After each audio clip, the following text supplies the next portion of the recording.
এসব আবার কি কিনে নিয়ে এলি? আরে আমার বেস্ট ফ্রেন্ড রিয়া, রিয়ার তো আজকে বার্থডে। ও কালকে রাত্রিরে আমায় নেমন্তন্ন করেছিল। রাজা বড় লোক, আমি একটা কুর্তি কিনে এনেছি ওর জন্য। ওকে আজকে গিফটটা দেবো, ওর বার্থডে বলে কথা। ও কখন নেমন্তন্ন রে? হ্যাঁ ওই রাতে নেমন্তন্ন করেছে। ও তাহলে এবেলা কি খাবি বল? চিকেন করি? হ্যাঁ তাই করো, রাত্রিরে মটন খাবো আর দিনে চিকেন। আজকে খাওয়াটা যা হবে না, জাস্ট অসম। নেমন্তন্ন বাড়ি যাওয়ার আগে কিরে বাবা কি সাজছিস রে?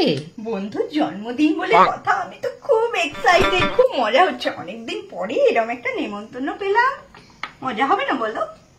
ঠিক আছে, একটু টিফিন তো খেয়ে যা অন্তত। না মা, টিফিন খাবো না। ওখানে কত ভালো ভালো আইটেম করবে, এখন টিফিন খেয়ে গেলে আর খেতে পারবো না।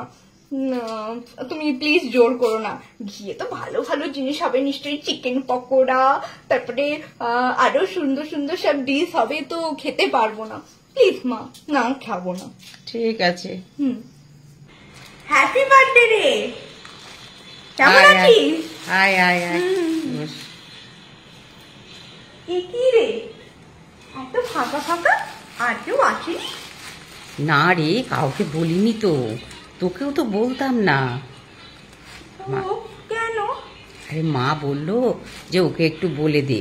আর কি বলতো, আজকে তো শনিবার, আমাদের নিরামিষ তো, ওই জন্য। আর পরে যে করব পার্টিটা, কালকেই তো আমরা বেড়াতে চলে যাচ্ছি, ওই জন্য আর কাউকেও বলিনি। এবারেরটা এরকমই হবে।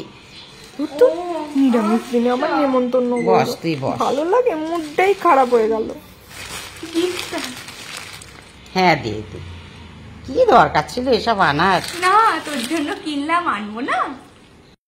এই নে চল, আজকে লুচি আর পনিরের তরকারি, মায়ের হাতে পনিরের তরকারিটা যা জমে না, চ খেয়ে নিবি চল। কিন্তু আমি তো পনিরের তরকারি খাই না। এই রে, আর তো কিছু হয়নি রে। ও ঠিক আছে, আমি পনির বেচে শুধু আলু দিয়েই খেয়ে নেবো। ঠিক আছে চল আয়। দুধ কি করতে নেমন্তন্ন খেতে এলাম কে জানে, টাকাটাও গেল গিফটের, আবার আমার খাওয়াটাও ভালো হলো না। দূর, না চাই ভালো ছিল।